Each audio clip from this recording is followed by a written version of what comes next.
shrank from what she had seen of Miss Flower, even though her woman's eyes rejoiced in the elegance of Miss Flower's abundant toilets, and, conscious of her intuitive aversion, she would utter no word that might later prove unjust.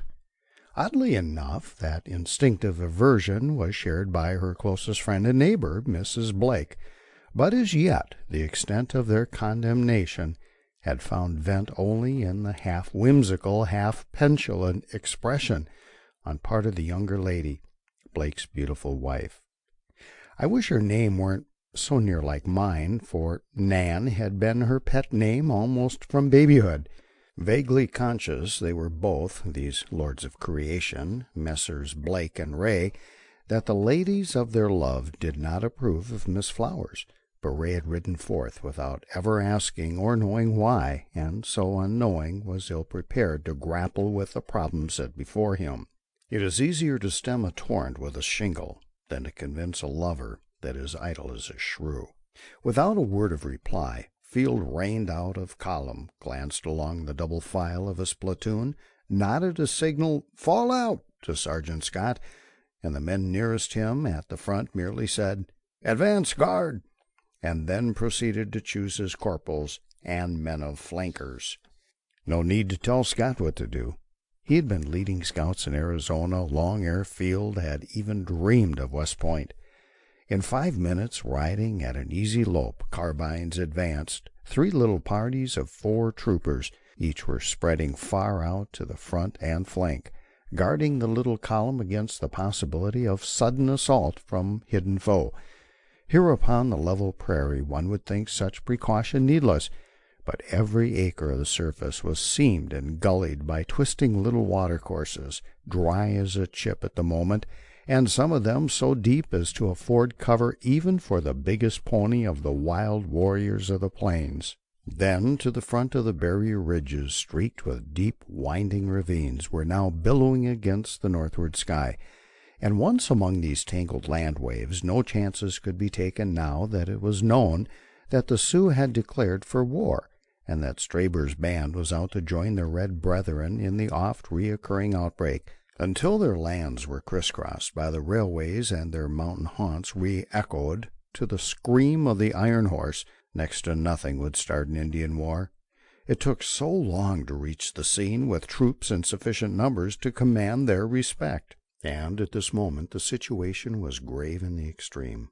There had been bad blood and frequent collision between the cattlemen, herders, hustlers, especially hustlers, and the hunting parties of the Sioux and the northern Cheyenne, who clung to the Bighorn Range and the superb surrounding country with almost passionate love and with jealous tenacity.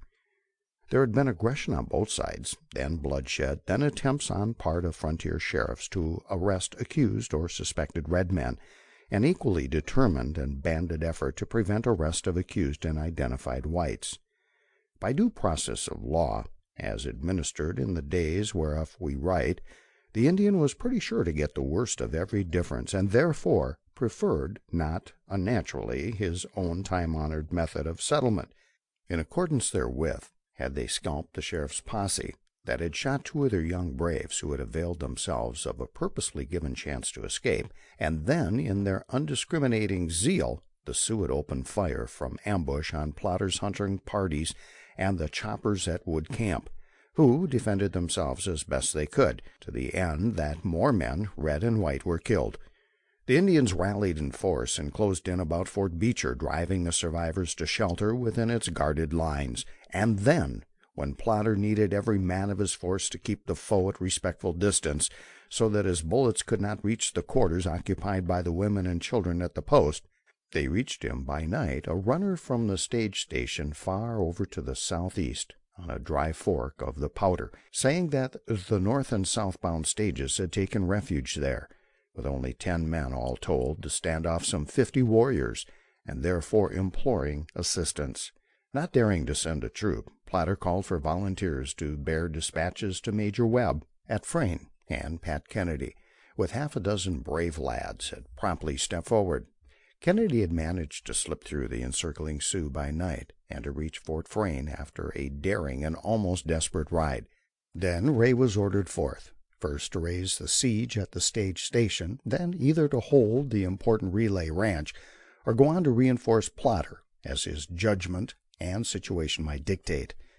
He knew enough about stout adobe walls of the corral on the Dry Fork and of the grit of the few defenders to feel reasonably sure that, with ammunition, provisions, and water in plenty, they could easily hold out a week if need be against the Sioux, so long as they fought on the defensive and the Indians were not strongly reinforced.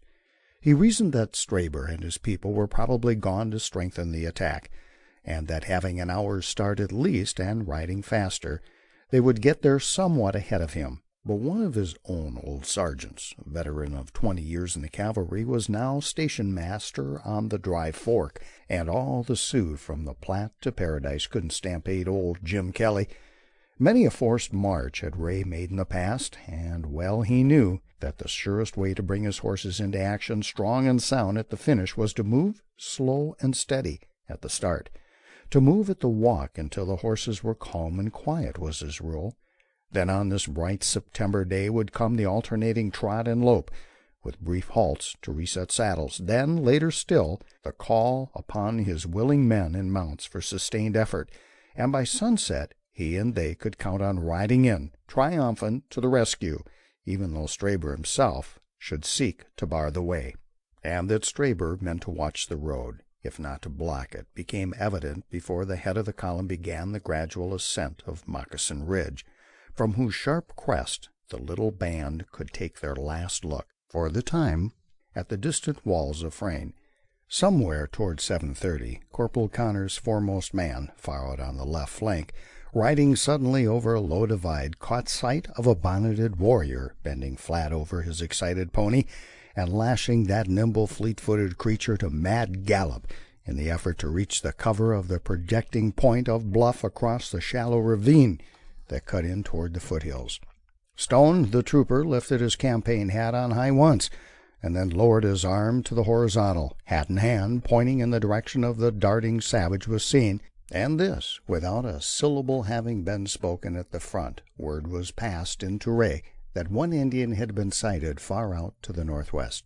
"They may try to hold us among the breaks of the Minnepusa," he said to his still unreconciled second-in-command. Field had been civil, respectful, but utterly uncommunicative in his replies to the captain's repeated cordialities. Any attempt to even remotely refer to the causes that led to his being ordered out with the detachment had been met with chilling silence. Now, however, the foe had been seen and could be counted on to resist if his rallied force much exceeded that of the troop, or to annoy it by long-range fire if too weak to risk other encounter.